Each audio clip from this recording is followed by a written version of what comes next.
The following is a presentation of the Belly Up Sports Media Network.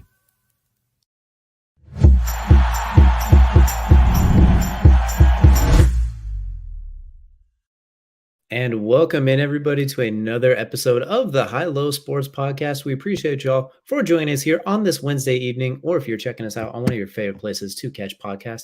We have a very interesting show today with a surprise. We got ourselves a guest joining us here for the main event as well, so we'll have a lot to get into when he joins us as well. But for now, you're stuck with the two stooges of myself and my co-host, Kelsey. And Kelsey, it's going to be an interesting one once we get Jared from the Korner Booth in here to join us. But for now, they're going to be stuck with us in our witty banter and everything else that comes with it.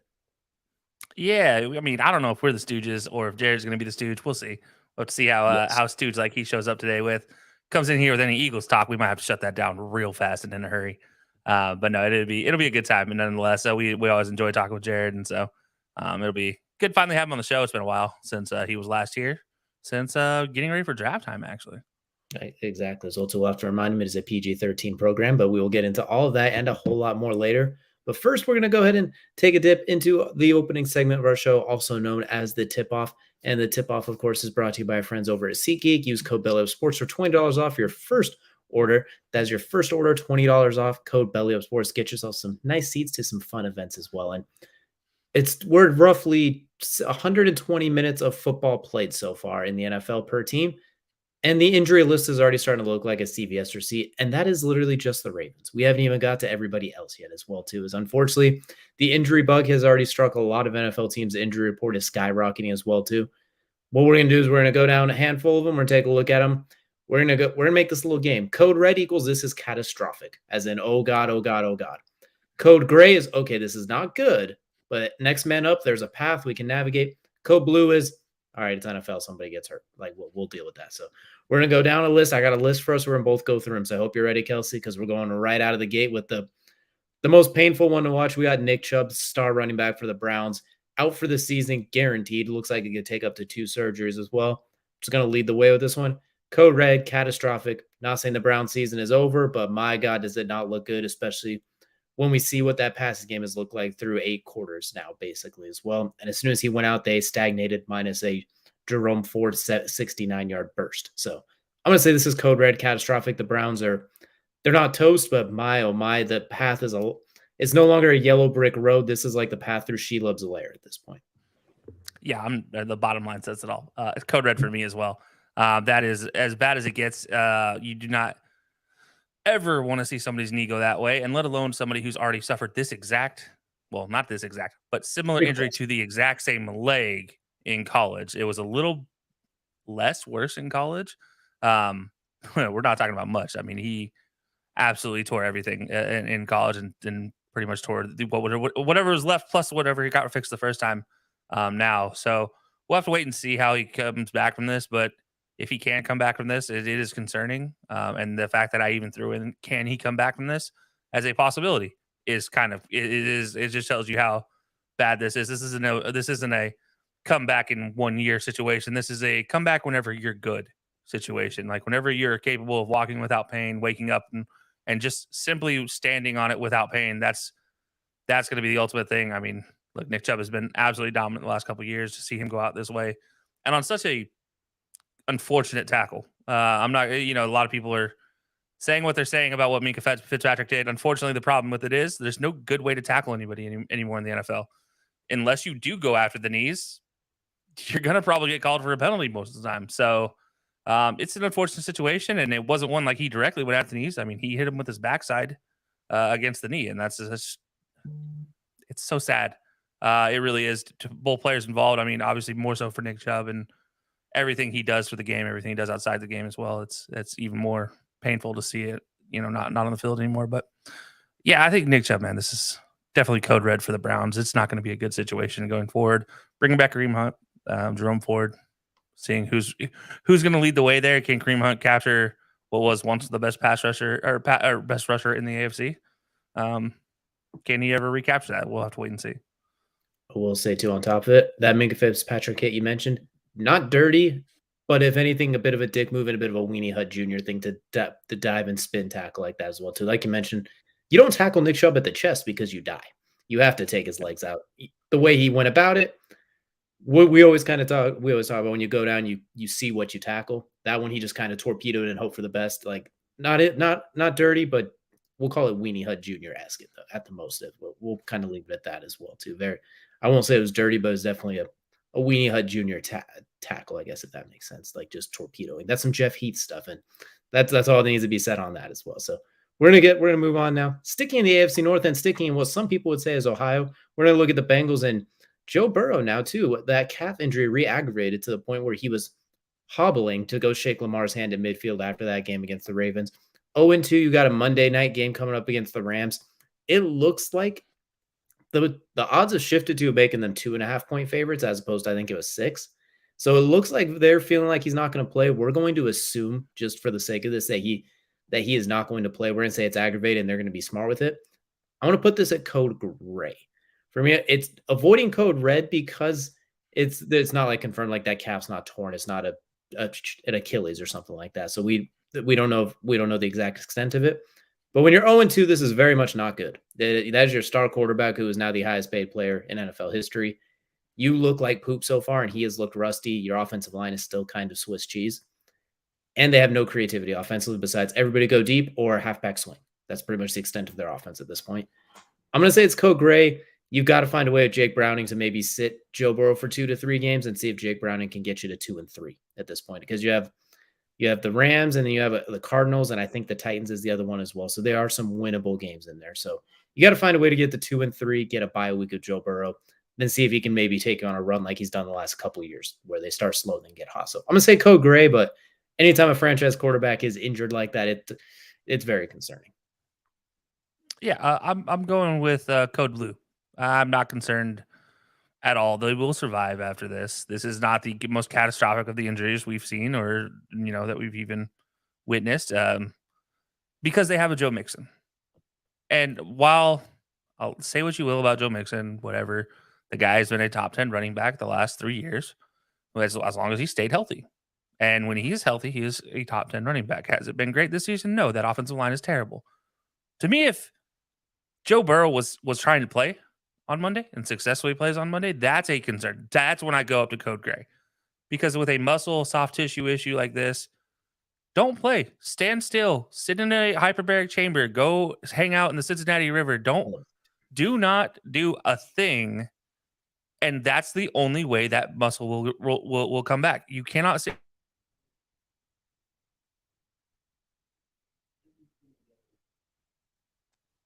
Yeah, you can't sit here and work on it every single day and hope that's gonna come out for the positive. It's just not how it works. Muscle injuries are something that you just have to stay off of. So yeah, I'm gonna go code blue just because this is the only way that you're gonna get Joe Burrow back this season is if he doesn't play. And in this situation, I'm not as concerned of him missing this game. I'm not concerned of him missing the next 3 games. They're definitely winnable games for the Bengals, whether there's Jake Browning out there or they bring back Andy Dalton for 3 games. Like that's fine too. But like seriously, I'm not that concerned. I think Jake Browning has a capable enough arm to get him 2 out of the 3 wins here.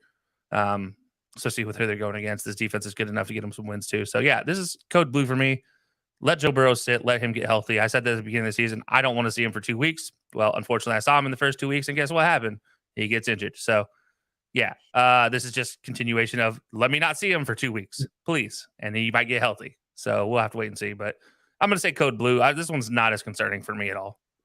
Absolutely. I will say too, if they do play on Monday, that's going to be concerning, especially there in Donald and dealing with that as well too. So let's hope they just sit him at this point. If Jake Browning can't help you with the Rams, if you go 0-5, that's code red, and you basically have to win out at that point. But it's better than going 1-2 than losing Joe Burrow for 6 weeks and not knowing if he'll be back, and then you're toast at that point. So next, going down the list, we got Saquon Barkley, the running back for the Giants. What looked like an incredibly terrible ankle injury turned out to be kind of a casual sprain. It has him ruled out for this week because they play on Thursday, even though they tried to allude to him playing this week. And I nearly headbutted a wall when they said that. But it looks like he's ruled out for this week, but he is basically sounds like he'll be good to go the following week, if not at worst questionable. So with this one, I am going to go with code blue exclusively because they're not trying to play him this week, since they did actually rule him out. If they tried to get him back out there against San Francisco's defense on short notice, their season's toast. It's already in danger as it is. Their season would be toast at this point. But since they're giving him that time to heal, someone who's recently dealt with my own ankle woes, but granted, mine were a lot more stupid than his. So his were, at least in the field of his, were while playing. Mine were due to faulty concrete to turf ratio. Yours was warming up to play. The toe tap counted still.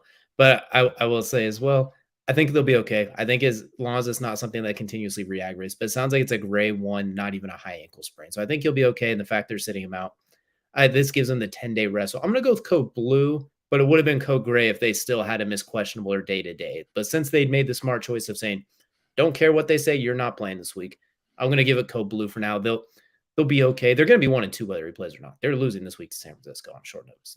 I believe so. I'm going to say code blue. Okay. Yeah, I'm flipping this one. I'm going code gray. And the biggest concern about this is not the first time he's had a grade 2 ankle sprain on that exact ankle. He has had not 1, not 2, not 3, not even 4. He's had 5 injuries to this exact ankle in his career. 5, with them ranging from grade 1 to grade 2 sprains. All of them on this exact ankle. That's concerning to me.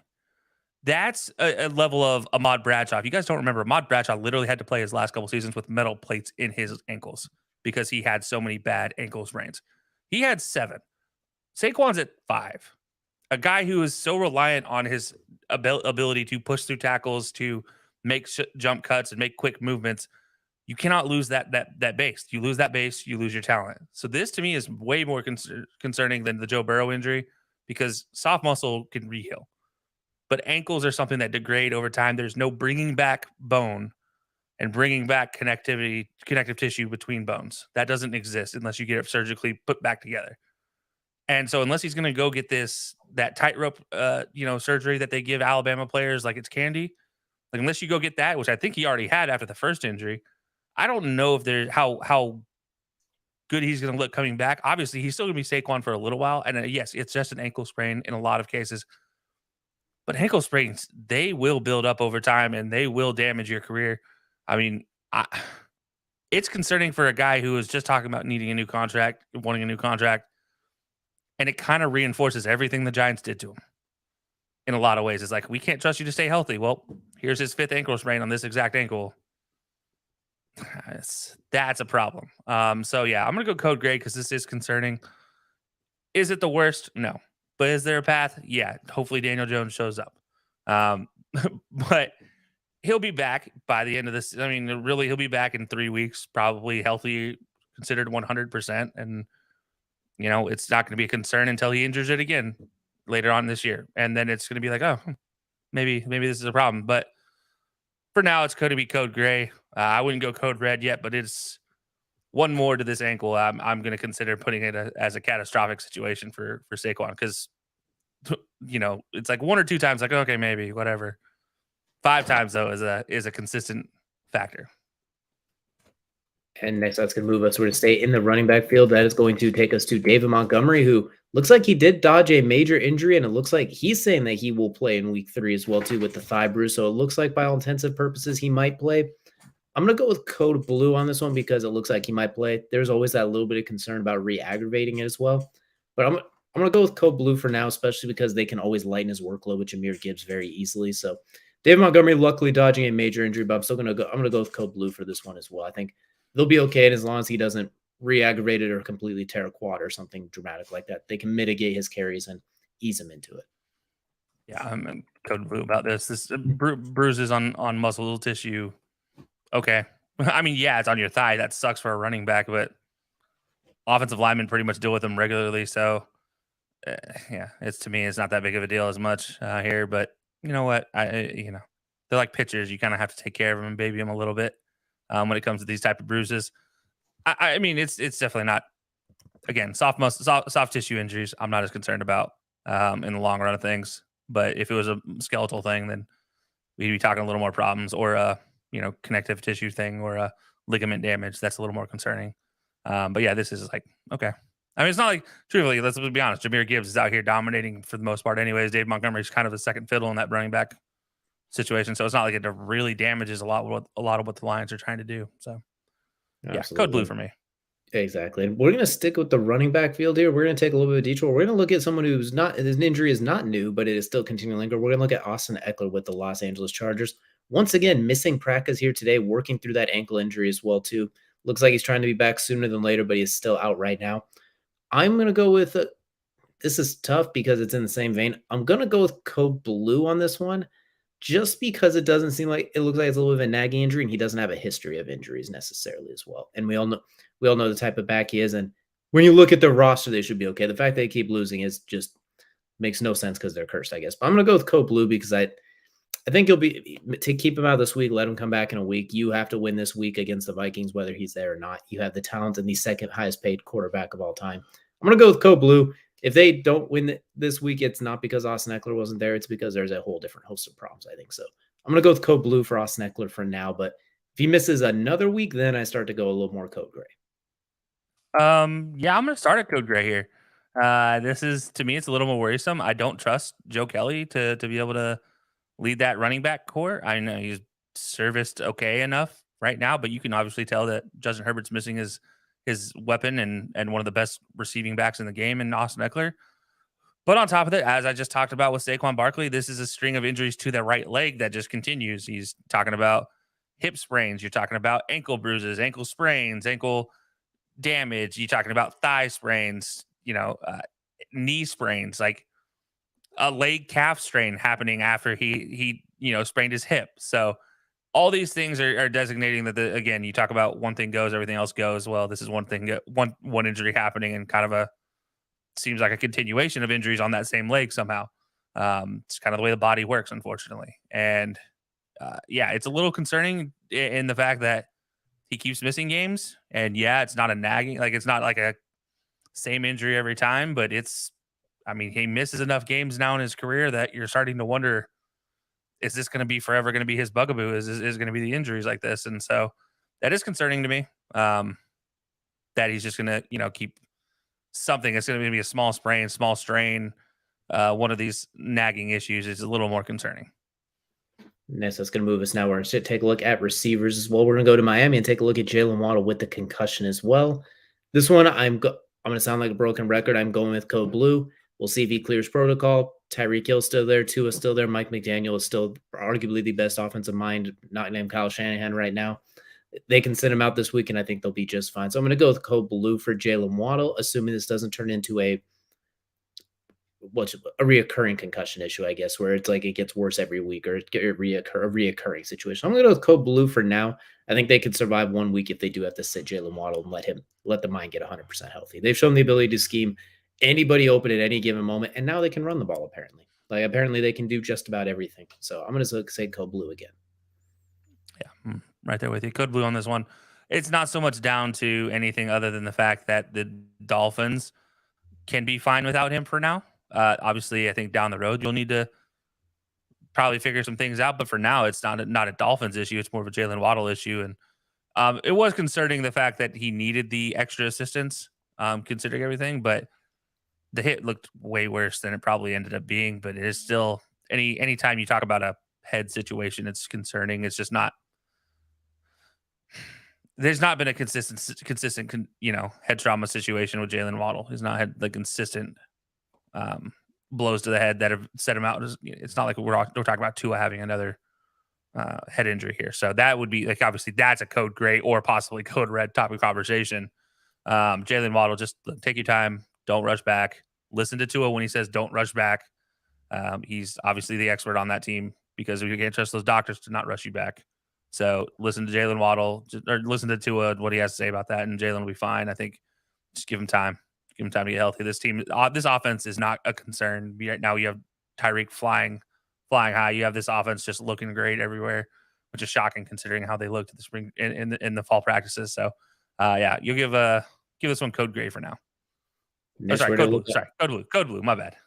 Next, we're going to go back to the lines and we're going to take a look at Amon-Ra St. Brown with looks like a bit of a turf toe concern right now as well. With this one, I'm going to go with code gray just because I don't like turf toes on receivers, especially with him that uses so much in and out movement, his route running, his quickness, his suddenness. It's going to sound cliche, but he uses his feet and his toes a lot more than some guys that just run like 9 routes and that sort of thing too. He's very, very explosive and out of route. So And you don't get healthier by playing football. And you can't really just sit him out for 3. And he's day to day, so he might not play this week. We'll have to wait and see. I'm going to go with Code Gray. It's not great. Maybe he misses a week and then he kind of works his way back into being good enough. He'll still be productive, but there's plenty. It's a low code gray. This is like a very bit, like very, very light, like smoky lavender haze gray, or like a very, very, it's practically blue, but we're going to go with a little bit of gray just because you don't get healthier from turf toe as a receiver by playing on it.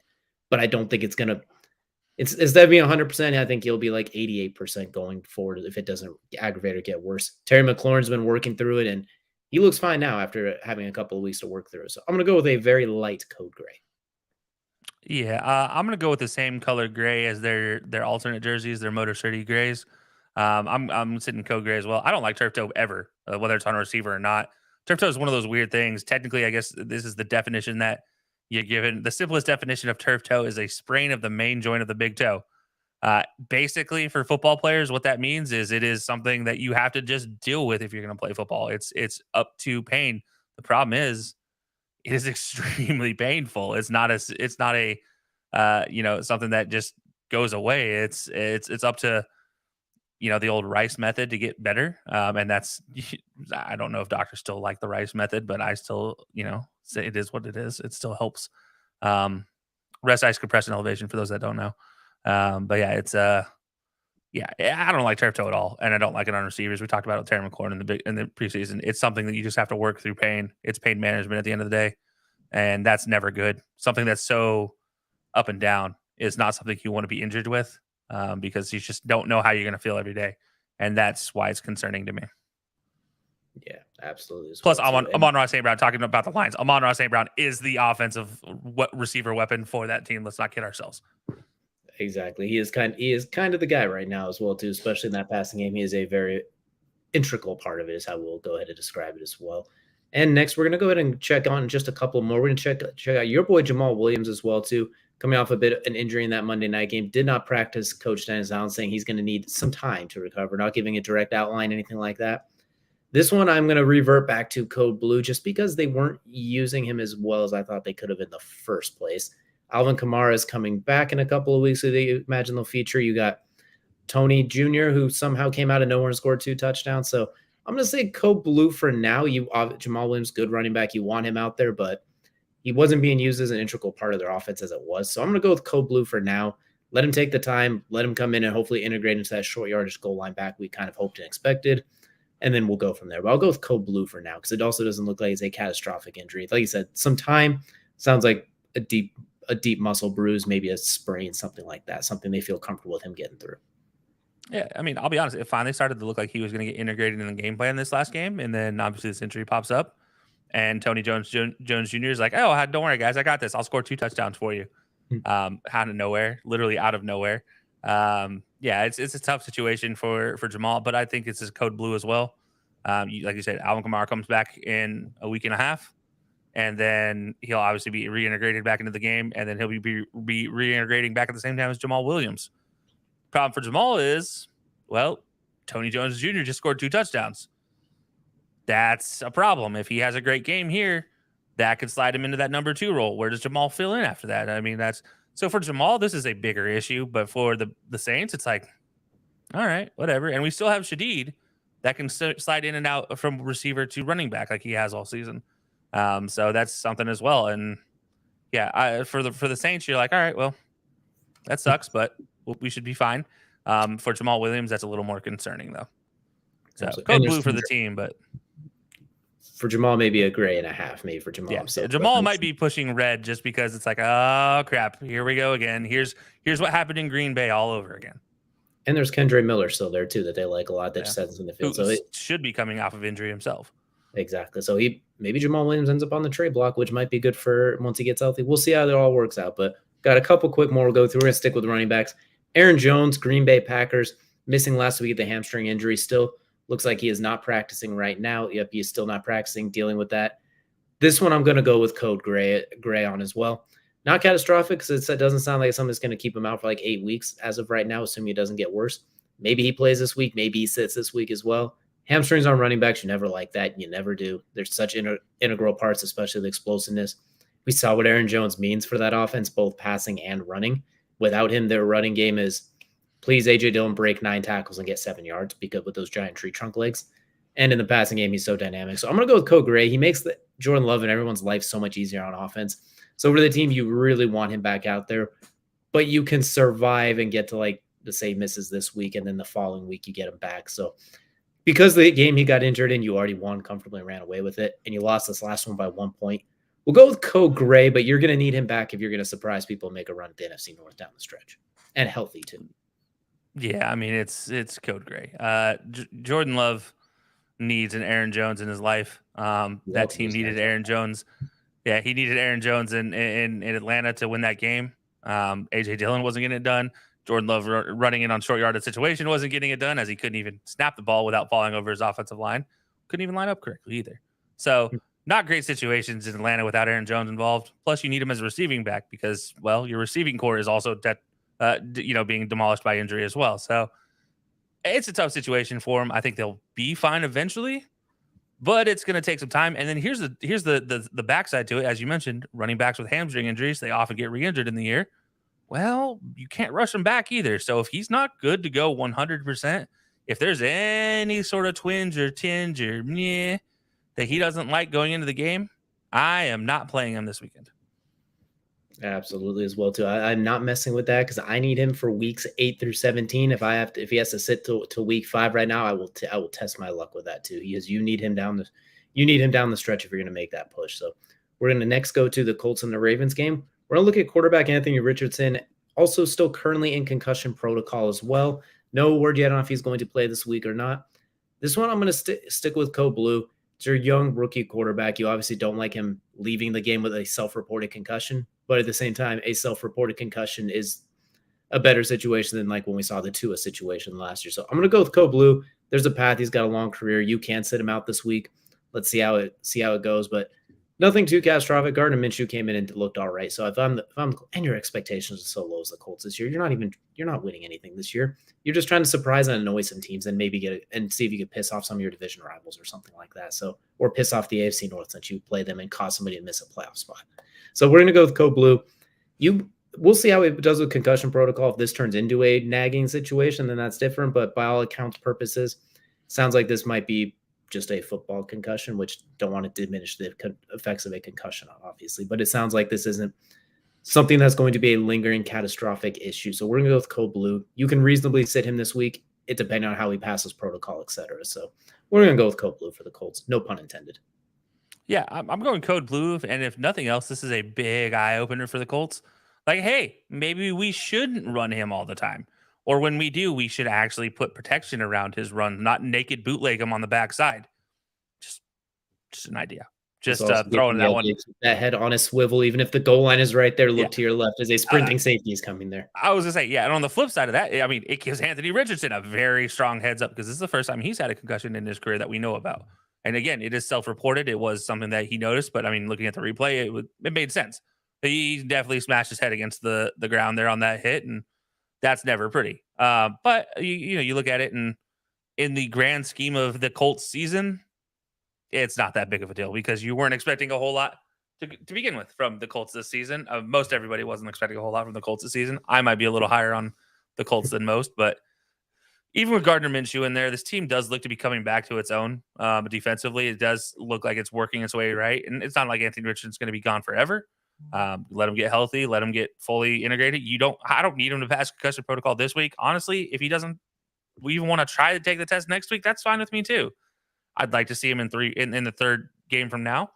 But truthfully, if it takes him 5 games, it takes him 5 games. But I don't think it will. I think he could honestly pass concussion protocol right now if he needed to. But at the same time, I don't want to see him out there. If I'm the Colts, I don't want to see him out there for 2 weeks, bare minimum. And that's just because you don't want to take your rookie you just spent so much to get and throw him back out there after concussion, aka what we saw happen with Tua.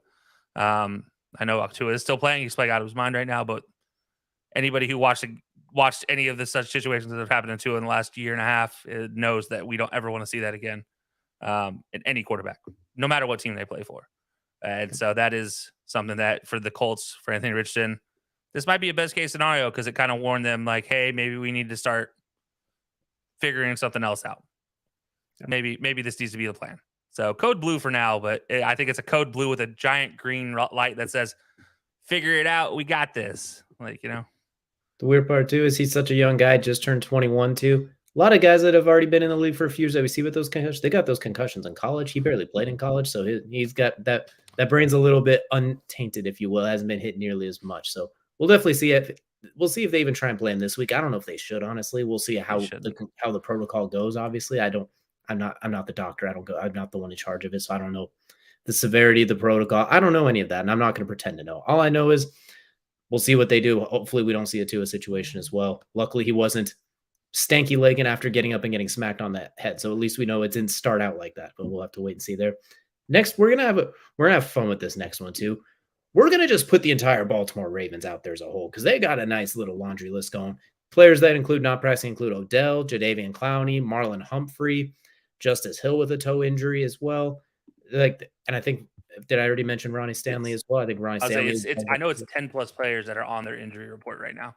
So as a whole with the Ravens, we're going to go with code gray, but this is also a very, very light code gray considering you're 2-0 despite these injuries. Lamar is arguably playing like an MVP right now.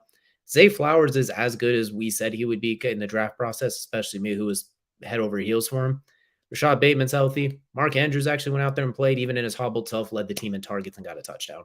Defensively, they are making it work. They are finding ways to make it work for the most part. So I'm going to go with a very light gray for the Ravens. The number of injuries is concerning. Their recent history with injuries is very concerning. But I'm going to say there's a comfortable path, and then you get the Colts this week who might be on a backup quarterback. So I'll throw that in the cherry on top of it. As long as Lamar isn't on that list basically at this point, as long as Zay Flowers and Mark Andrews aren't consistently on that list, the rest seems to be working itself out just fine. And Roquan Smith, as long as he's not on that list significantly too. Yeah, I mean, honestly, out of it, it's surprising that they're doing so well, everything considered, because it is concerning having 10 plus players. But yeah, for right now, it's a light gray. It's not that bad. It's kind of that hazy, misty morning gray that's it's like 7:30 in the morning, and you're just trying to get out of the haze of the morning and get into the blue skies. And that's the color gray we're looking at here. It's kind of tinged blue, so it's not too bad. Yeah, no, it's one of those things you're sitting here just waiting on it to ever impact their game. But Lamar and Mark Andrews, Zay Jones, they seem to be figuring it out pretty well. And yeah, I don't know. I don't feel bad about this one at all in the long scheme of things. I am concerned in the fact that you're exactly right. I think 10 plus guys on an injury report. Yes, half of them did play last week. Doesn't matter. 10 plus guys on the injury report, and we're going into week 3. That's concerning. It kind of reminds me of the 49ers a couple years back. This literally everybody's on the IR or everybody's on the report, and you don't know how many people are about to be on the field. But at the same time, it tells you how deep your team is. It tells you how good your team actually is top to bottom, not just the first 22, but 22 through 44 and 44 through 53. So it's going to be a learning curve for the Ravens, obviously with all these injuries, but they'll figure it out. Lamar, Zay Jones, Mark Andrews, I'm not as concerned as long as all three of those are out there as well. As you mentioned, Roquan. They'll be good. Right now, as we're waiting for our guests to jump in as well, I also mentioned the Seahawks with 9 players not practicing today, including DK Metcalf, Tariq Woolen, Charles Cross, a lot of key players there. I think they'll still be fine, kind of in the same vein as well, too. Not a lot of them are considered major injuries. A lot of them are day-to-day / DK, they said he was sore because he got smacked in the ribs. They'll be fine. DK just needs to eat a little bit less candy, a little bit more actual human food, and he'll bounce back just fine as well, too. So I'm not drink so much Mountain Dew there, DK. Well, that's at least, yeah, probably not. Honestly, just cut back. He wouldn't get so many personal fouls either. You know what? That's fair as well, too. But at the same time, if I was built like that and Candy was getting it done, I probably wouldn't change either. So who might argue at that point? But okay, Matthew Judon, calm down. Hey, he's body built by not body built by Sour Patch Kids. Yeah, it's close enough. Touche. Butler's body built by plastic and Sour Patch Kids. I'm gonna not make any comments with body built by plastic jokes that will get us in a lot of trouble. But what that's gonna do is he literally used to chew. The story behind that is he used to chew cut up drinking straws on the sideline instead of gum. He would chew those during the game. Oh, I'm thinking that could be taken in very many different directions in a separate. Oh, well, I'm not taking it there. I'm just letting you know the Karan Butler story. I'm drawing the line because after a long wait, we now are going to move on from the tip-off to our main event. The main event, of course, features our good friend from the Korner Booth the obnoxious guy yelling up and down Broad Street every Sunday, the fearless leader of the corner booth, and one of the few Eagles fans that Kelsey's willing to tolerate for more than 2.5 seconds at a time. And sometimes that's even a bit of a stretch as well. We got Jared, the fearless leader of the corner booth, and Carson Wentz's biggest supporter. Jared, we appreciate you for joining. Pause. That's like me comparing you to Jonathan Gannon. That's all. You did that for 3 months straight. You did that's that out of bounds. Out of bounds. 3 months to make up for it. He blew up my locker room. Okay, I don't want to hear that ginger's name ever. Okay, you started it. I mean, Jonathan Gannon. Gannon. Your beard is looking kind of red right now. We don't claim him. We don't claim him either. He's a false ginger. Well, you can't be a false ginger, but anyways. My beard is strawberry blonde. No. Okay, and I'm Arnold Schwarzenegger with the body built by Taco Bell looking self. Like, come on now. Let's not kid ourselves. And that's how we're doing. I apologize like for my computer deciding it wanted to reboot in the middle of me starting it up. So it's okay. When it comes to technology, we kind of expect Eagles fans to have to take a little bit of extra time too. So it's all good in the hood. But glad to have you join us. I wasn't even going to say it. I was not going to go to the Eagles joke immediately. I was saving that one for later. It's okay. One of you was going to say something. I was expecting it. So at this point, being two of my closer friends here at Belly Up, I basically was like, one of them's going to say something out of pocket within the first 30 seconds of me being there. It was DJ with the Carson Wentz supporter joke. Kelsey just had to follow suit. You called me Jonathan Gannon for 3 months. It still stings as well. Listen, at this point, I'm owning it, but the Carson Wentz one, that's taking it 3 notches too far. That man hurt both of us. I can say that. Kelsey said that's a problem, but he hurt both of us. Yeah, no, that man, you know what the worst part is? Like, I'm actually rooting for him to go to a team and actually start up again because I just feel bad because, like, that dude's career, that clown he hit ended his career. It just, his brain went to mush. Mm-hmm. That moment, he went from dragging, what was it, like Greg Ward and guys like that. Greg Ward about armchairs to the playoffs. Exactly. And then now, look where he's at, where he's wearing 3 different uniforms at once. But glad to have you for the main event here. What we're going to be doing is we like to take a look at the sports world. We pick some things we're high on, whether it's team, players, betting, whatever it is, something we are really high on. Then we're going to talk about something that we're really low on as well. So as the guest, we're going to go and let you debut. We're going to start with something that you're high on. And the only rule is we can't pick our favorite teams because otherwise we'll talk about them every week, either highs or lows. So what are you high on in the world of sports this week? I am high on the vibes coming out of Boulder. Okay. I was not a supporter of this whole Deion thing. You guys were with me on the show when they snagged the number 4 recruit in the country from Miami. I was livid. I was upset. But Deion has won me over. Deion has won me over. Okay. And here's the thing is Deion never played for any of my favorite teams, but his personality and the way he always kind of he just is very charismatic and you want to play for this guy. And I became a full-fledged, okay, listen, if they're not playing my Canes, fuck yeah, go Buffs, right? When I watched the safety from, Colorado State take a kidney shot on Travis Hunter and just end his next 3 games, no ejection. I saw multiple dirty hits, late hits, slams guys to the ground, and I'm watching these Colorado guys get up, get moving, get back to the huddle. Shedeur Sanders talks some shit to the dude, next play throws a touchdown. I'm like, the way these guys are coached, and the unfortunate thing is I don't think this week, I think they actually may have a shot at beating Oregon because I'm not a Bo Nix fan, as you have known many times, Kelsey, Mr. Super Dad himself. But I will say, I don't know if he's super dad. He's super something, though. Caleb Williams and them boys are going to come in and just stop them. But this week, honestly, this game will be featured, obviously, when DJ comes on our show tomorrow as his usual weekly appearance to talk about the 6-pack. And this is one of the first games because Oregon and Colorado is going to be phenomenal. I think it's going to be must-watch TV. I get to a little warm-up when my Hurricanes kick the piss out of my intern's Temple Owls, and then I get to go up and then watch that one after. Beat down. Oh, I know, but you know what? Listen. Just wait till Temple puts up 40 on Miami, and you're gonna be like, "What just happened?" Maybe a 45-40 Cam victory, Kitchens but you're gonna be like, "Whoa!" I heard a rumor Cam Kitchens may be playing this week, and I'm like, dude was off on a stretcher, and he's coming back. I'm like, fuck yeah. Okay. I will say, what I do agree with you with the Colorado thing is that game with USC, whatever the over is, I'm going to throw my entire life savings at that because neither one of those teams is playing defense to save their life. Like Shedeur and Caleb are going to throw for 405 touchdowns each. So I'm going to throw my money. They're going to tout it as like the Heisman matchup. Like this is like when Deshaun played Lamar Jackson a few years ago. Exactly. It's That gonna, was a fun it's gonna game. be electric. That I was will good. say That this. was like a. I What left was the it, house 40, party with 45 my games is college what the finish? girlfriend. I left the college party with my college girlfriend. I'm like, no, we're going home to watch this game. She goes, really? I'm like, this party's dead. We're going to watch the best college football game of the year. Let's fucking go. And she didn't tell me that night, and that was the best news I heard all week. That she understood the magnitude of it. That's also, I'm going to add on to that 20.5 point spread with Oregon this week. I'm going to say Colorado covers that. I'm not going to say they win, but 20.5 point spread, even without Travis Hunter, I think they can, if they lose, they can lose by 14 or 17, but at 20.5, Oregon's legit, but like that's a big gap. How legit is Oregon? Like, listen, they have some decent wins, but like they haven't beat a team up badly that they shouldn't have beaten up. Like, their wins are expected. I want to see them play somebody who's got some fire in their gut. And I would say this: Nebraska's not a bad team. Neither is TCU. Colorado's kind of played up and beaten their competition. Colorado State fucking went way and above what they were supposed to play as. But I don't know. That game to me, that like, yeah, easily take Colorado to cover. Like the fact it's 20.5, I may lock that in now, Deej.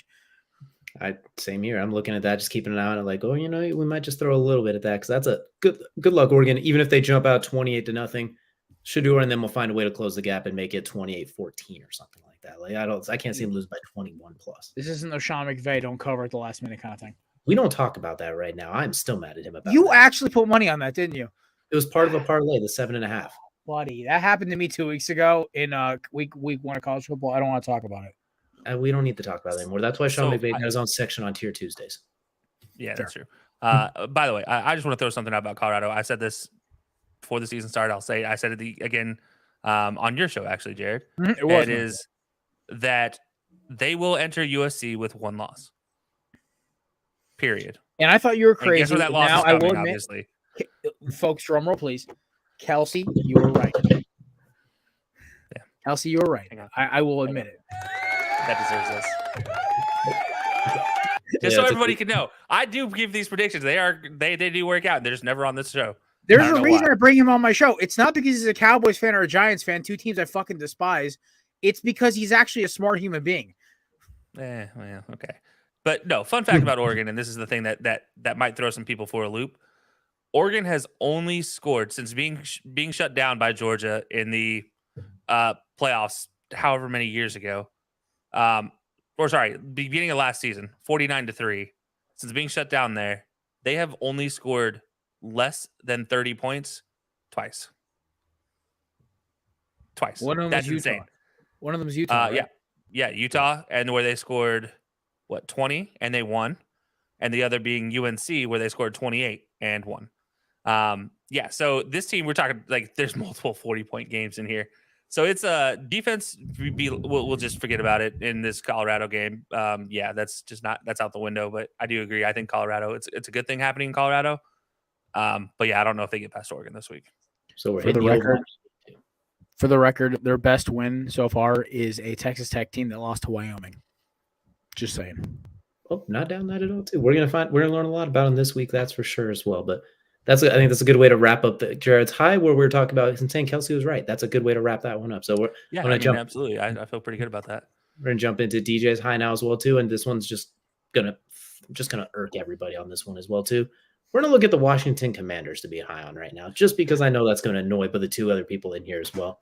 Not only are you 2-0 and tied at the top of the division lead with probably the 2 best teams in the NFC, not including San Fran, you did it by beating Arizona after having a miserable first half. You had a miserable first half against Denver and showed resiliency down 21-3 to come back. You can, it's 2-0 is 2-0 right now. You can say it's Arizona. It's Arizona. Yeah, and they also beat Denver. 2 bad teams, just like the Cowboys beat 2 bad New York teams like that. Oh, I will. You already know I will 1,000% agree with that. Exactly. I'm simply saying, considering what did you have the Commanders winning 4 games this year too? Like the expectations are real low, and offensively they went from 24th in scoring to 6th now. They actually look viable. Sam Howell looks like he knows. He's uncomfortably calm in the pocket to the point where it's like, Sam, move, twitch. Like you wait till someone's hitting you sometimes. Terry McLaurin, 2016 Howell. What was that? It looks like 2018 Sam Howell or whatever his freshman year was when he lit the world on fire. It looks like that Sam Howell where he's just sitting there slinging it. Exactly. Right on top. Exactly. It's Terry McLaurin, outstanding. Jahan Dotson hasn't got loose yet. And on top of that, they can run the ball. Brian Robinson, when he actually gets to start a season not getting shot, looks outstanding. Antonio Gibson is still very viable.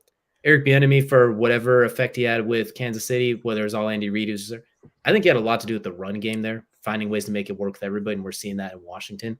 And Chase Young, first game back after 22 games and gets a sack and a half. And as Russell Wilson looking terrified when he gets going. So we're gonna go high on Washington. I'm not saying they'll win the division. I did say that already, but I'm not going to stick to that right now. Not going to say they're going to be terrifying, but they're legit at this point. I think early in the season they've earned the right to be considered. They're a quality playoff caliber team as of right now. They can change that fast. They're one of few teams to have 2 wins. But no, first of all, for clarification's sake, I gave them 7 wins this season. Oh, so a lateral move to what they were last year with Carson Wentz. Got it. Yeah, I gave them 7 wins. Also, to your point about Eric Bieniemy, and this is the thing that frustrates me so much about the Commanders, it's because it's true, and it was something I was concerned about with him going there. The Commanders averaging 27.5 points scoring so far this season. Chiefs without Eric Bieniemy, 17.5. Against 2 bad defenses. 2 very bad defenses. First to 24th for them too. Granted, one was about Travis, so yeah. So yeah, tell me exactly where the Chiefs got better by getting rid of Eric Bieniemy. I don't know yet, and that's what frustrates me about the Commanders is they do look good offensively, but man, that defense is still shoddy. They need to have some work. But I do agree. I do think the Commanders are a good looking team for now. We'll see how that goes continuing once they stop playing AFC or NFC West opponents. They got Buffalo this week, so we'll learn a lot about them this week. That's for sure. Yeah, I think it's telling. If they can honestly. If they can give a good showing in Buffalo, lose by 2 touchdowns or less, I think that's a fantastic game for them. And when I say 2 touchdowns, I mean like we're talking 28-17 type of situation, not a 14-0. Like I want to see offense. Like give me 2 touchdowns and a field goal, and I feel pretty good about the Commanders. And also, on the flip side of that, I mean, they could honestly blow out the Bills just with the way Josh Allen's been playing. So that defense shows up, and that front 4 is as good as it looks on paper. It's possible. And receivers have been able to get open on that secondary surpendary as well too, and that's the best. Terry McLaurin is still the stupidest. He's still a top 15 receiver. There's no question. So my biggest thing, and I agree with you. I think the Commanders have been great. I think Eric Bieniemy. I will eat my words. I said Bieniemy wasn't the reason, but clearly he is, and it's because of the Kelsey. You both played O-line. You obviously a lot farther than I stopped in high school. When I look at O-line play, when I look at how a team is successful on tape, and when I watch the Chiefs, there's a lot more congestion. Things move a little sluggish, even in passing plays. One play that stuck out to me was the Detroit game where they were doing their little bobble catch BS, whatever the hell that was, and it just stopped in the backfield. That used to score every time. And then I look at everything for the Commanders is simple, but it's effective. There's no wasted effort from any player on the field, all 11 guys. And so I don't think they're going to win more than maybe 6-7 games. I think if you realize the Cardinals are going to be a bottom 3 team, and let's be honest, the Broncos will be a bottom 5 team as well. I think they realize that Russ is not the answer. I think it's the Drake May or Michael Penix sweepstakes at this point. And now I think Sean Payton's just saying, F it, let's just throw some at the wall, see if it sticks. So, but I agree with you. I think the Commanders have played really well. I think they're going to be a surprise team. Hot take, I think the Giants may have the worst record in the NFC East by the end of this. No, that's not a hot take on this show. Granted, it might still be a winning record with the way those two teams play. I gave them 6 wins and a 4th place finish in the NFC East. So it went from I had him in 2nd place. Now I got him dropping to I had him tied for 2nd place because I thought they're going to improve this year. You stop it. I can't remember honestly. That those episodes Cowboys hate flows through you. There's episodes of Martha's Vineyard are really fogged with alcohol and cigars. So I wonder why. I will say I think we're kind of in agreement. The NFC East might be the best division, but the Giants might unfortunately be the seller the way the Commanders and obviously the Eagles and the Cowboys are playing as well. So that division's absolutely stupid. And we'll see. We're going to learn a lot in DC this week when they play the Bills, and those tickets are still stupid expensive because I want to see Josh Allen in person. They told me no because my God, I'm not made of money. But Kelsey, we're going to send it over to you now to wrap up the highs. What are you high on in the sports world this week? Yeah, I'm going to stick with kind of playing off of Jared's Colorado conversation, but I'm going to take it a step in a different route, and I'm going to say the Pac-12 quarterbacks right now. Pac-12 quarterbacks are looking something else right now. We talked about Shedeur Sanders at Colorado. We've talked about Caleb Williams. Mentioned there Michael Penix, who was having himself one heck of a year in Washington. I thought he was going to do this last year. He's took a break and decided he's going to do it this year. Looking fantastic. He's making that team play everybody difficult. And then Oregon with Bo Nix. I'm sorry, I may not trust him to save my life, but you know what? Right now, the dude's playing out of his mind. And if they can go in and beat Colorado, this is really going to dictate to me who takes the edge in that conversation to possibly upset Caleb Williams at the end of the season. But yeah, I think right now Pac-12 quarterbacks are looking fantastic. Looking to take the Heisman race. And let's not forget Cam Rising, when he comes back, if he can come back this season with Utah, this dude he was a number 7 finisher in the Heisman race last year. The dude can win games when he's healthy, and he can run, he can throw with the best of them. He's the dark horse for a first-round pick later this year. Well, I guess that's next year. So I'm going to say Pac-12 quarterbacks right now are looking fantastic, and that's my high for this last week. I'll double down on that and say the Pac-12 has 1/3 of the top 25 right now, considering they're basically falling apart right before our eyes too. It's just exactly. It's the most what the fuck scenario of all time. Like, you can't write this shit. That's why it's so fun. I love it. The Pac-12 is kicking ass in their last year of being a conference. It's the best way of going out in style I've ever seen. I just feel like it's going to be an empty promise at the end of it. This is what I'm always concerned about with the Pac-12. It looks great. It's a great window dressing, but is there substance behind the window? But you say yourself, every team in the Pac-12 is a flaw. Oh yeah, every single one. Oh yeah, major flaws. A lot of them defensively, weirdly enough too. So we'll see what happens when they can't score 50. I call it the Pacific Passing League for a reason. All right, Pacific Passing League. So let's jump straight into our this week's lows. Jared, again, we're going to start with you as our guest of the New York Football Giants, as a team who I say every freaking year is going to finish in second place in the East. I believe in them every damn year, and either the Eagles or Cowboys is the team that snakes it from them. I was a believer in Brian Daboll. I said this guy is going to be the nightmare that I sleep about because it's not Dak Prescott. What I will say is that, yes, it was a very admirable comeback they made against the worst team in football, the Arizona Cardinals. Congratulations. I'm going to read you guys the schedule for the Giants next couple weeks. Niners on Thursday. Seahawks next Monday. Loss. Dolphins the following Sunday. Bills the following Sunday after that. Loss. Commanders, toss-up. Probably a loss. Jets at home, technically. We got a dub. We might have a dub. Raiders, dub. Yeah. Kelsey's Cowboys, that's an ass whooping. That's a dub. That's 30-0. Debating on the health have them getting a dub. Debating on the health of Mr. Pollard and Mr. Prescott, that's a dub. Commies, coin flip. Patriots. I give them a win for that one. The Patriots, I don't know. It's weird. Like the Patriots. I'm not betting that one. I wouldn't touch that with a 10-foot ball. Then you have Packers, Saints, and then Eagles, Rams, Eagles. Guys, there's a real problem here that the Giants may not win more than 6 games. And here's the unfortunate part is that they did not fix their biggest problems in the offseason. They're one of 2 teams who did this. The other team plays in Chicago, where your biggest glaring need was not fixed. Offensive line health and wide. The Bears fixed their wide receiver problem, but it wasn't one of the big 2 problems. The Giants have their best, most dangerous receiver. If I'm an opposing defensive player, because Darren Waller's hamstring's going to go by week 4. It always does. If he even does play, you just bracket him with a linebacker and he becomes useless until the 4th quarter. Or he just doesn't throw the ball to him. Exactly. You run it. You do this what the Eagles did, where you just have Hassan Reddick follow around Daniel Jones like a freaking shadow. He doesn't run unless you tell him to run, or it's just so open. It's like the size of Texas, like you did against Arizona. So the problem is that who's downfield? Darius Slayton, the ghost of Darius Slayton. Then you have Wan'Dale Robinson possibly, and then this new kid Jalen Hyatt, which I love Jalen Hyatt, by the way. He's what I thought John Ross was going to be, where he's just fast. He can run straight. You go up against real teams like Dallas, San Fran, Philly. I'll even throw fucking Detroit and Seattle in there. Of NFC teams that actually might even Green Bay that will make the playoffs. Yeah, no, this is going to get ugly. And the problem is with I think, and my boss, shout out to my boss JP at work at Delgado Stone, he said to me, he goes, the Giants got hot at the right time. They got a lot of lucky wins. The Vikings got all the attention for the one possession wins. But if we go back and look, the Giants had a lot of those wins. We're like, wait, how the hell did they come back? They got hot. They made a couple good plays. Momentum sunk in, and they won.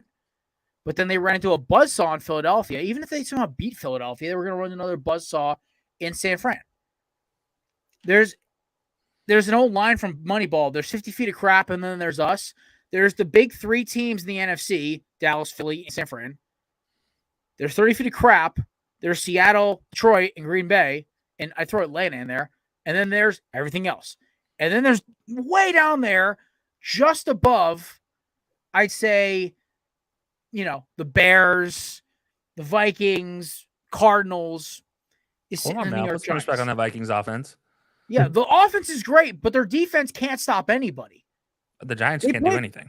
Yeah, the Giants, it's just they gambled on the wrong positions, and they signed the quarterback who literally needs to have 10 plus carries to be effective. That's not good. That's why I'm low on them. And I thank you for coming on my TED Talk. I'm out. No, I'm just kidding. Well, glad you heard me. Jared's out for the day. No, I'm just kidding. No, I think we're all in agreement for the Giants. It's a struggle bus waiting to happen. I mean, if you guys saw our Tier Tuesday yesterday, I'm done blowing bets on them. Yeah, if you saw our Tier Tuesday yesterday, DJ and I gave our complete feelings on the Giants, or at least I gave my complete feelings on the Giants. But I saw the Giants pick. Yeah, I will say if they want to turn it around, they're going to have to win a couple of games they have no business winning. That might start Thursday, but I'm not betting on Thursday. Like especially without Saquon, they're going to have to steal an Eagles and a Cowboys. They will cover, by the way. They will cover, but they're not winning. They'll find a way to cover just to annoy people. It's a Thursday night game. They always fucking cover on in like weird primetime games. Except last Thursday, but that's neither here. Yeah. We're not going to talk about sports. We're not going to talk about that. Real quick, shout out to Morgan Man Sports. They're our resident Falcons fan. He's been through a lot, and you know what? We support anybody who can stand the Falcons this long. I'm gonna fully support them every single time I get the chance. One of the most positive dudes I've ever met when it comes to the Falcons. There's a lot more power to him because I'm not that positive in the Cowboys, and I'm a Cowboys fan. I mean, he's also a Georgia Bulldogs fan, man. So he's got a lot to be happy about, at least at the college level. And he also he covers a lot of gaming. They're never happy. Trust me. He covers a lot of gaming. They're never happy. He covers a lot of gaming, so at least the popularity of Call of Duty this year, and then you got the new one coming out in a month. Even though I will not buy it because Call of Duty lied to me last year. They say we're not releasing another game. You say that like they never do lie.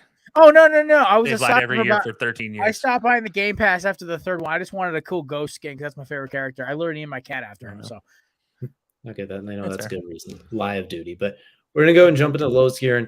I'm going to look at coaching specifically, and I'm looking at the offense in Chicago. I'm having a major problem with that considering we look at Justin Fields. He looks kind of terrible. We're not going to lie. He has looked bad. Those offensive play calls are absolutely miserable. You don't call a middle screen to the halfback on back-to-back plays buried on your goal line. You look No, you missed one. Back-to-back plays.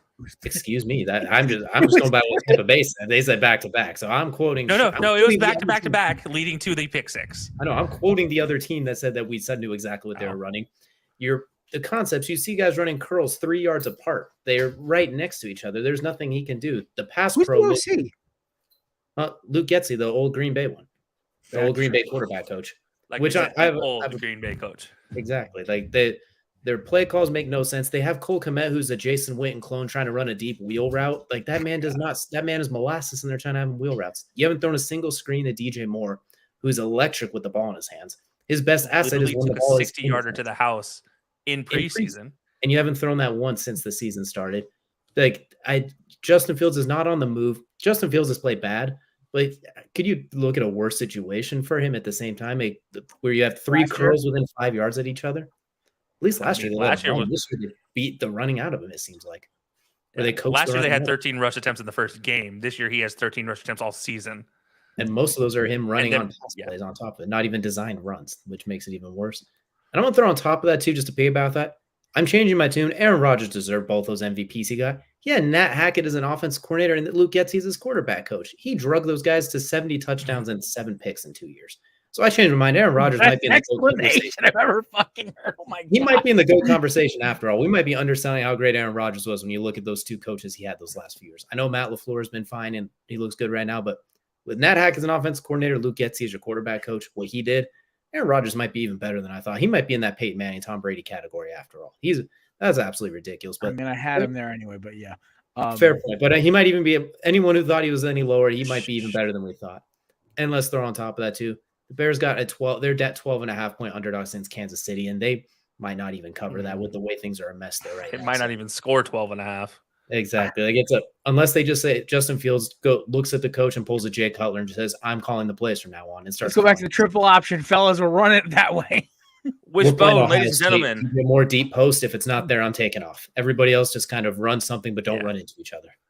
Look, Ryan Day is about to get fired from Ohio State anyway, so just give him the benefit of the doubt and take him out now and hire him as the OC for the Bears. And I swear, you'll get at least one touchdown on a play action deep post, which is actually technically an option it's a post corner option.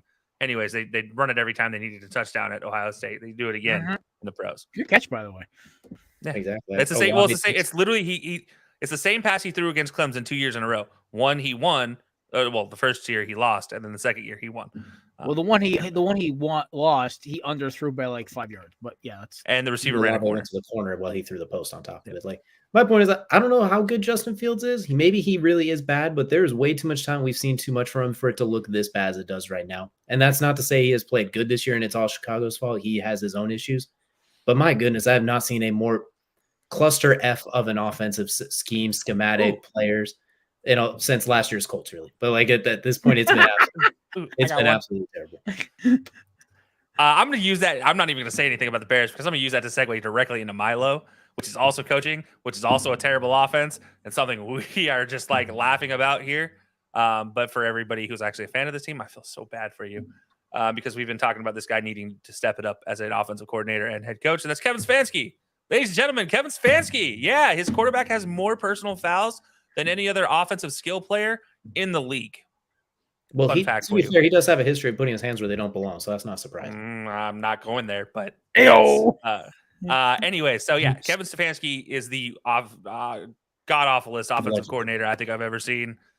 He also is doing so with supposedly a $200 million quarterback. I've yet to find him. I'm not sure if he even exists in the state of Ohio because there's one supposed to be in Cincinnati, but he's on the injury report. And since then, I mean, they're definitely not talking about me. So I don't know where this $200 million quarterback is. You look, obviously, yes, losing Nick Chubb, that's a huge pain, but you still have Amari Cooper, you still have Eli Moore, you still have Donovan Peoples-Jones, which is somehow a capable receiver in the NFL. Surprises me. Yeah, you have a David Njoku, you have Harrison Bryant, who, by the way, Harrison Bryant is still a fantastic tight end. If you have a quarterback that can actually throw the ball to his receiver and not behind his receiver, you wouldn't get a pick six. That defense, Grant Delpit looks good. Okay. That's where I got it for you. But yeah, like you have tons of skill across this team. You have Myles Garrett, you have everything. But where's the offense at? You have skill players there. You have a $200 million quarterback that's supposed to be the savior of your franchise. Where's he at? Where does this exist at? So Kevin Stefanski, to me, number one worst offensive coordinator, and coaching wise, god awful. Yes, that is the only worst situation that Justin Fields could ever be in, is if somebody put him in Cleveland. Well, as vice president of the Kevin Stefanski Sucks fan club, I salute you, sir. I'm glad you're vice president because I've definitely took over the presidency. No, it's a co-presidency between DJ and I, maybe. I can't remember who treasurer is, but I believe it's a Cleveland Browns fan. Here's the deal: is that I got a couple. I have been shitting on Kevin Stefanski since I watched one game of watching him and Baker. I think so. This is why I'm a big Baker guy, is because I think he hinders quarterbacks. And he relies on having elite running back play because since he's been the head coach, he's had a top 5 running back the entire coaching career. And now, unfortunately, in the 20s. What? He has a top 5 running back between the 20s because he pulls them out to put in the backup running back to go score the touchdowns inside the 20s. Thank you for why I hate Kevin Stefanski. Reason 4. That being said, as somebody who's drafted Nick Chubb before and gotten burned because of Stefanski's lack of touchdowns. Also, we also ignore the fact that Deshaun Watson missed an entire year and a half of playing football. No, we still see that. Oh, no. But people ignore that fact. Sometimes I'm like, why is he not good anymore? It's like, it's the same reason why I shit on Justin Fields. It's that, and actually different reason why I shit on Justin Fields. It's a different one. But it's the same reason why I look at the whole Stefanski offense. They have basically run on the fact that they have a V8 engine in the back of their backfield in Nick Chubb. He's gone now. They're running with a couple 4-cylinders and a 6-speed transmission, 6-barrel with Nick. Dude, with Kareem Hunt. They're putting in the Honda Civic that every kid owned from Kareem Hunt, who basically 2014. Yeah, listen. Kareem Hunt's gonna be fun. I signed him in the Belly Up Content League because I was like, you know what, fuck it. At this point, my running back core is abysmal until Austin Eckler comes back. So screw it. I'm gonna hang in there. But me and Matt did not have the best draft. Also, I was packing for work, so I was not paying attention to that draft. I was packing for vacation. Right. So bastards took Jalen Hurts. I'll still trade him, by the way. All day, every day on Sunday. I will keep that man. I hate you. All right. Anyway, yeah. I'm interested to see everyone see what I've seen for years, where Stefanski is the most mediocre play caller I have ever seen in my life. And now his bell cow is gone, and you are going to see this team implode. Cleveland has now, with the Nick Chubb injury, gone from I'd say early teens draft pick to a top 5, top 8 pick with one injury. Gone. Done. They may be top 4 by the end of this if they can't figure it out. Kareem Hunt may keep them out of the top 3, but that's about it. Because Deshaun Watson is not good anymore. Amari Cooper made the dumbest decisions of life going to Cleveland. Or he was traded to Cleveland, right? Yeah, for a 5th. Never mind. Best 5th round pick of my life. There you go. I wish I still had Amari Cooper. I'm just you have Donovan Peoples-Jones as a third receiver after Elijah Moore and Amari Cooper. It's not a bad core. And Njoku is honestly talent-wise has the potential to be a top 10 tight end. Cedar Grove's finest, shout out. I knew it was coming. It's the same high. He was my mom's high school. I gotta shout it out. He also went to the U, so that's implied. Everyone knows I'm a Miami fan, so that's why it's like. But I've met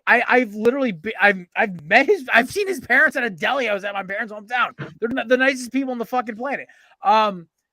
Anyway, it's just the Browns are a dumpster fire waiting to happen, and the linchpin was Nick Chubb's injury. I'm going to throw on top of that, too. It doesn't help when that $230 million quarterback is skipping passes to the guys that are open when they are schemed open as well. And when he's missing Donovan McNabb post-Eagles career. Literally, this has been Deshaun's entire career. He's had this exact struggle his entire career.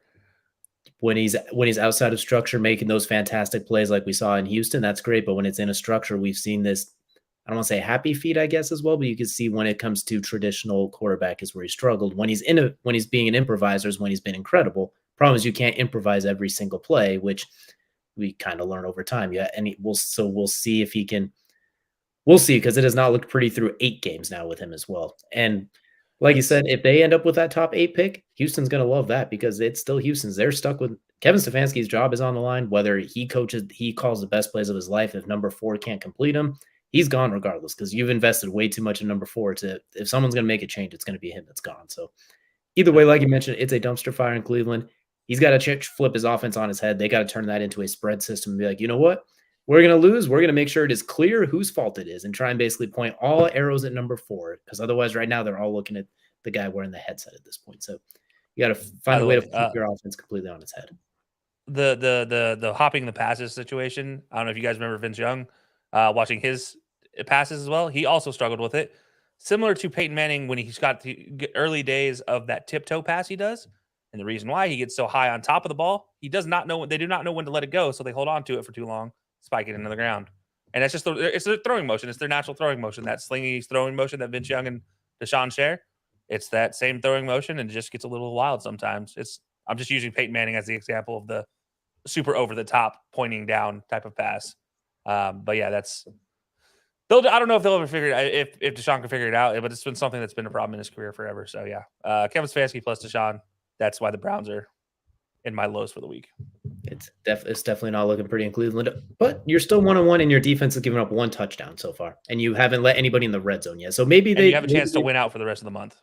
I don't know how. And you still play the AFC South, and that division stinks. So there's a chance. There's chances across the board, but that's going to do it here for the main event, which is now going to take us into Kelsey's favorite part of every show, and that is, of course, Crunch Time. Crunch Time brought to you, of course, by Outlier. Go to outlier.bet /HighLowSports. Get yourself a free 7-day trial. Try and bet smarter, not harder, and win yourself some money in the world of sports. So Jared, for crunch time, what we like to do is we basically like to think of it like your version of the dartboard, I guess. We pick something in the world of sports. We want to rant about it. We want to recap it. We want to rank it. As the guest of honor, you can go ahead and take away for crunch time. What's on your mind? What's on my mind is that. By the way, this is PG-13. Just fair warning. I know. I'm trying to word this without cursing. Sorry, children. Hang on. I'll get ready. My biggest pet peeve is that during the off season, I had to hear a lot. Relax. It's okay. Sorry, I was just getting ready. The most insane take I heard was out of Mr. James Jones, amazing big game receiver for the Green Bay Packers, was on First Take with Shady, Joy Taylor, and that random white guy. I don't know who his name is. He's a Cowboys fan, that's all I know about him. Anyway, he said, he goes, there's no comparison. The talent level wise, Justin Fields is better than Jalen Hurts. And aside from my admiration for Jalen Hurts aside, I think the charade's over. I think this year has been the year of exposing bad takes that have lingered, whether it's Stefanski's a good play caller or Justin Fields is a talented NFL quarterback, or Andy Reid was the only reason why the Chiefs' offense was legitimate. There's a lot of things that are being exposed here in the NFL that are very interesting, a lot of storylines. And it's week 2. Week 3 starts tomorrow, and the chaos is only going to continue. It's unfortunate we've had so many injuries, and it's really making me sad. I would have loved to see Rodgers play for the Jets. I would have loved to see Nick Chubb finish the season with the Browns being the only real running back who got a real actual deal besides, I think, McCaffrey and Henry. So it's like there's only 3 that really got a legitimate second contract. I don't consider Miles Sanders as a second contract. It was kind of like a in between, but it's really sad because Chubb was one of the most exciting running backs to watch. Rodgers in the Jets, he came out with American flag. I was like, yeah, America, woo! And it just it's over.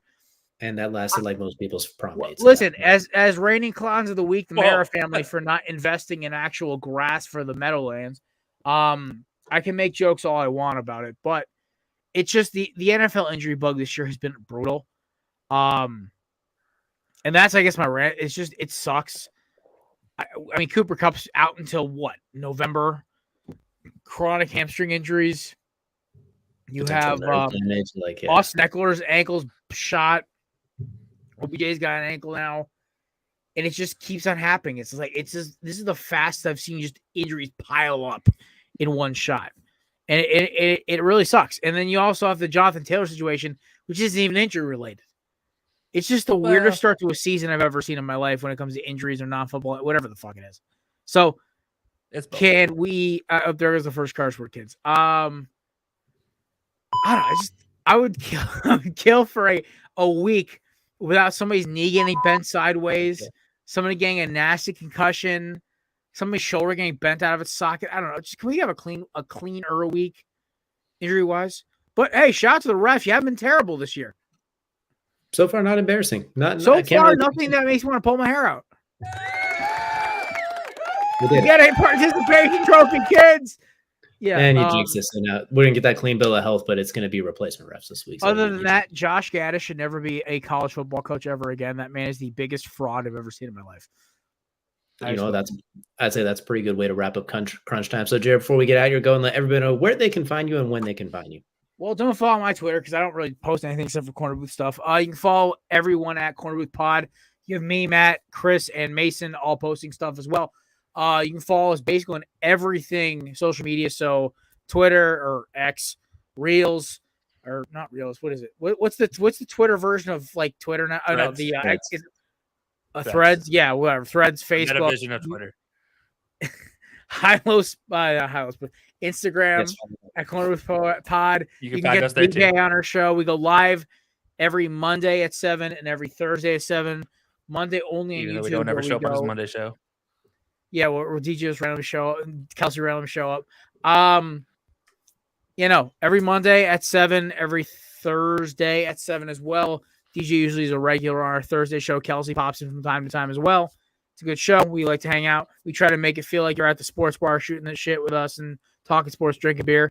It's kind of the whole array we try to bring up. And also, it's just a good time. We also do betting picks that usually go wrong and haywire as usual. So speak for yourself. Tread lightly when it comes to the betting picks on that show. No. Just don't. If ever Matt goes on a biblical rant, just ignore everything he says. Or also anything the intern says, just don't trust it, because I think he's 12 points below Matt right now in last place. He's an Eagles fan, so definitely don't trust him. Well, okay, hold on. I have to step in on this one. I have to apologize on the intern's behalf. I gave him Toledo, and I didn't expect Toledo to get robbed by the refs from that one. They got absolutely robbed. In the pre-show meeting, I couldn't stop laughing. I was like, I felt so bad because I put money on Toledo. And then I set your intern up to win that game. He was going to have a great underdog pick. It was going to be fantastic. And then the refs are like, no, none of that. None of that. We're going to take everything away from you. By the way, that quarterback was there for the first down. Oh my God. That was great. We're in the pre-show meeting. It's like Labor Day. He's like exhausted. He's like, God damn, Kelsey. Right as well.